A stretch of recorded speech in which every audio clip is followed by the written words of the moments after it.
बूढ़ा युग के सवाल का जवाब देते हुए कहता है, नहीं बिटुआ, यक्षिणी अब मर्दों को अपना शिकार नहीं बनाती। क्यों बाबा, क्या यक्षिणी यहाँ से चली गई है जो अब वो मर्दों को अपना शिकार नहीं बनाती है? वो बूढ़ा युग के पास जाते हुए कहता है, वो गई नहीं है, शांत हो गई है। शांत हो गई है मतलब ये कि आज से 13 साल पहले उस ग्रेवयार्ड कोठी में एक लेखक बाबू रहते थे। उन लेखक बाबू को ही उस यक्षिणी ने अपना आखिरी शिकार बनाया था। तुम्हें पता है, लेखक बाबू की किसी को लाश तक नहीं मिली थी, पर उनका कमरा पूरा खून से सना हुआ था। हर जगह खून ही खून था, दीवारों पर, किताबों पर, टेबल पर, हर जगह एक कोना ऐसा नहीं बचा था जहां पर खून ना हो। ये बात सुनकर युग डरा नहीं बल्कि उदास हो गया। अचानक से उसकी आंखों में नमी आ गई थी। बूढ़ा इस बात को भांप लेता है और युग के कंधों पर हाथ रखते हुए पूछता है, क्या हुआ बेटा? लेखक बाबू के बारे में सुनकर तुम्हारा चेहरा क्यों उतर गया? युग अपने दिल पर पत्थर रखते हुए कहता है, क्योंकि आप जिस लेखक बाबू की बात कर रहे हैं वो कोई और नहीं बल्कि मेरे पिता थे। क्या? इसका मतलब ये कि तुम वो लेखक बाबू के बेटे हो? हाँ, मैं उन्हीं का बेटा हूँ युग। बूढ़ा अपनी बात को आगे जारी रखते हुए कहता है, गांव वालों का कहना था कि उस यक्षिणी ने ही लेखक बाबू को मारा था। उसी दिन से उस ग्रेवयार्ड कोठी को बंद कर दिया गया और कोठी के बंद होने के साथ ही अमावस्या और पूर्णिमा की रात मर्दों के शिकार होने भी बंद हो गए। कुछ गांव वालों का तो ये तक कहना है कि शायद लेखक के साथ संभोग करके उस यक्षिणी की हवस मिट गई, इसलिए वो शांत हो गई। युग कुछ सोचते हुए कहता है, पर जब हवस मिट गई थी तो उस यक्षिणी ने मेरे पिता को क्यों मारा? और आपने कहा था कि संभोग करने के बाद यक्षिणी अपने शिकार के शरीर में से खून चूस लेती है, तो फिर मेरे पिता का खून कमरे में हर जगह कैसे फैला था? यक्षिणी ने उनका खून क्यों नहीं पिया? पता नहीं उसने लेखक बाबू का खून क्यों नहीं पिया। ये राज उनकी मौत के साथ ही ग्रेवयार्ड कोठी में दफन हो गया था। यक्षिणी हर शिकार के साथ संभोग करने के बाद सीधे उसे मौत के घाट उतारती थी, इसलिए हवस खत्म होने के बाद भी उसने लेखक बाबू को मार दिया होगा। पर कुछ गांव वालों का कहना था कि लेखक बाबू कई सालों से खोजबीन पूछताछ करके यक्षिणी पर कोई किताब लिख रहे थे। इसकी भनक उसे लग गई थी। एक ये भी कारण हो सकता है। और फिर अमावस्या आते ही यक्षिणी ने लेखक बाबू को मार दिया होगा। क्या वो किताब मुझे मिल सकती है? नहीं, वो किताब तो कहीं नहीं है। सुना है प्रकाशित ही नहीं हो पाई। शायद ग्रेवयार्ड कोठी में हो। क्या कहा आपने? ग्रेवयार्ड कोठी में? हाँ, ग्रेवयार्ड कोठी में। पर तुम्हें मैं एक सलाह देता हूँ, वो यक्षिणी शांत हो चुकी है तो बेहतर है उसे शांत ही रहने दो।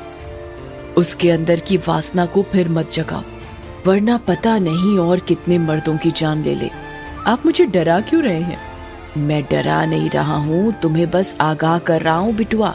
मौत के आने से पहले चेतावनी देनी पड़ती है।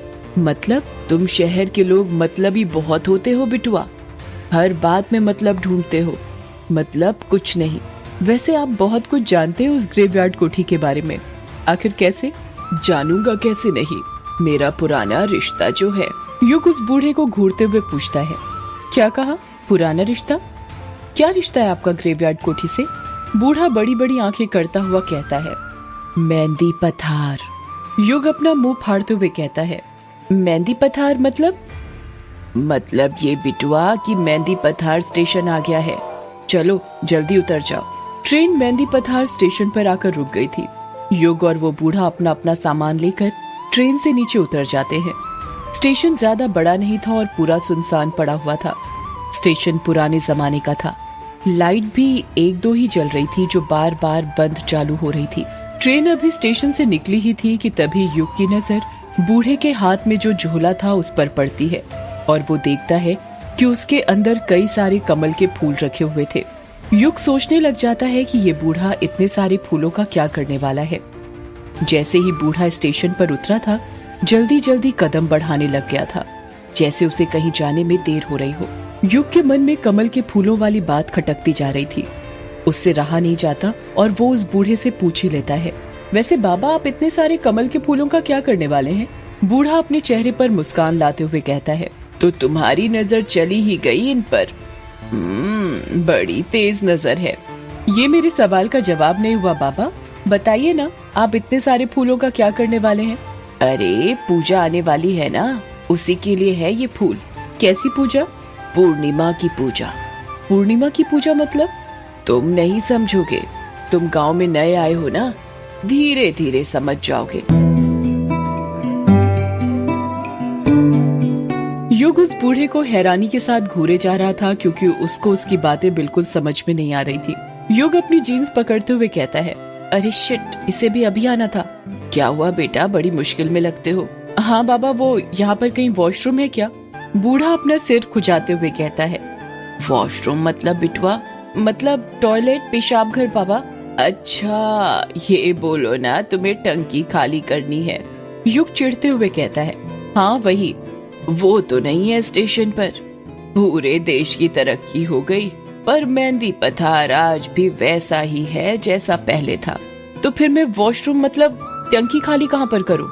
अरे इतनी सारी जगह है, कहीं भी कर दो। वैसे भी अंधेरा है, कोई नहीं देखने वाला। युग थोड़ा आगे ट्रेन की पटरी के पास चला जाता है और टॉयलेट करने लगता है। युग टॉयलेट करते हुए कहता है, वैसे बाबा आपको यहाँ से कहाँ जाना है? रोगंगा मुचा। मतलब आपको वो किश्नोई नदी पार करके जाना पड़ेगा? हाँ। आपको डर नहीं लगता यदि उस यक्षिणी ने आपको पकड़ लिया तो? अरे मैंने कहा ना बिटवा, उसकी वासना खत्म हो चुकी है, वो अब शिकार नहीं करती।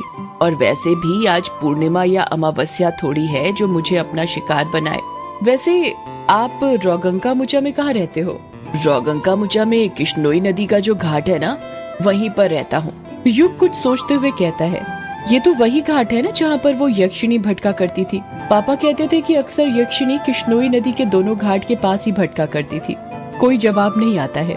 युग फिर पूछता है, बताइए ना बाबा, आप चुप क्यों हो गए?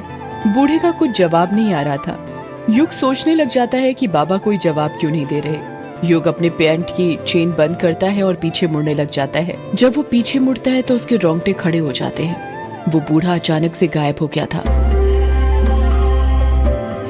युग की समझ में नहीं आ रहा था कि वो बूढ़ा इतनी जल्दी कहाँ जा सकता था। युग अपना बैग उठाकर स्टेशन पर उस बूढ़े को ढूंढने लग जाता है और वो बूढ़ा उसे कहीं पर भी नहीं मिलता है। युग हैरान था ये सोचकर कि वो बूढ़ा एकदम से कहाँ गायब हो गया था, पर थोड़ी ही देर बाद वो ये सोचकर संतुष्ट हो जाता है कि शायद वो बूढ़ा अकेले ही चला गया होगा। और अच्छा ही हुआ चला गया, वरना यक्षिणी के बारे में बातें करते वो खुद तो डरता, साथ में उसे भी डराता। युग स्टेशन से बाहर निकलता है तो देखता है कि स्टेशन के बाहर एक भी ऑटो रिक्शा वाला नहीं था। ये गांव में ना यही प्रॉब्लम होती है, टैक्सी नहीं मिलती। शहरों का विकास तो हो रहा है पर गांव आज भी गांव ही है, जरा सी तरक्की नहीं हुई यहाँ की। आज भी वैसे का वैसा है जैसा पहले था। इतना कहकर युग पैदल पैदल ही बंगला मुडा गाँव जाने के लिए निकल जाता है। आधे एक घंटे में वो बंगला मुडा गाँव पहुँच जाता है। बंगला मुडा गांव पार करने के बाद काला झाड़ी जंगल पड़ता है, जिसको पार करने के बाद ही किश्नोई नदी आती है। और वहीं से थोड़ी दूर पर युग की ग्रेवयार्ड कोठी थी जहां पर युग को जाना था। युग ने बंगला मुडा गांव तो पार कर लिया था, पर काला झाड़ी जंगल के अंदर वो फंस गया था। किश्नोई नदी जाने का रास्ता वो भूल चुका था। काला झाड़ी जंगल में अंधेरा इतना ज्यादा था कि उसकी समझ ही नहीं आ रहा था कि कौन सा रास्ता कहाँ पर जाता है।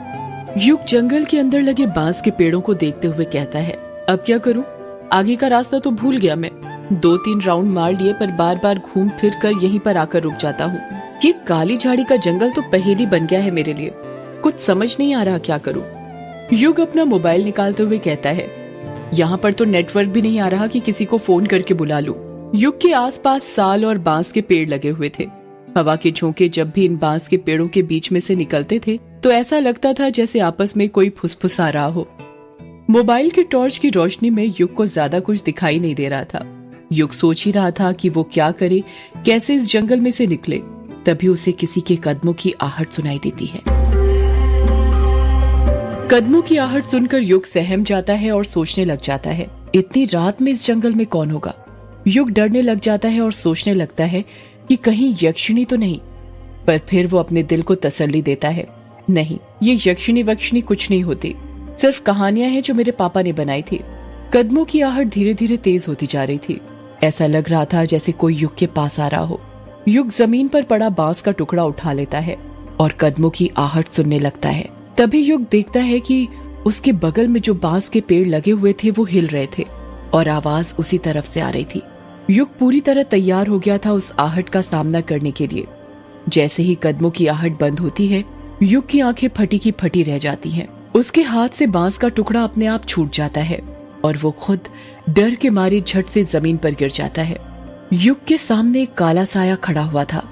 युग डरते हुए अपना मोबाइल उठाता है और उसकी टॉर्च उस काले साए पर मारते हुए कहता है, कौन हो तुम?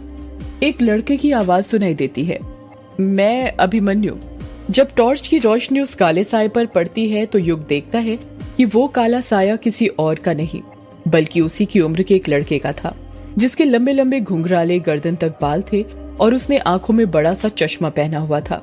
उस लड़के के हाथ में कोई डिवाइस था जिसे देखकर ऐसा लग रहा था जैसे कोई रीडिंग नापने वाला डिवाइस हो। अभिमन्यु युग की तरफ हाथ बढ़ाते हुए कहता है, उठ जाओ, नीचे क्यों लेटे हुए हो?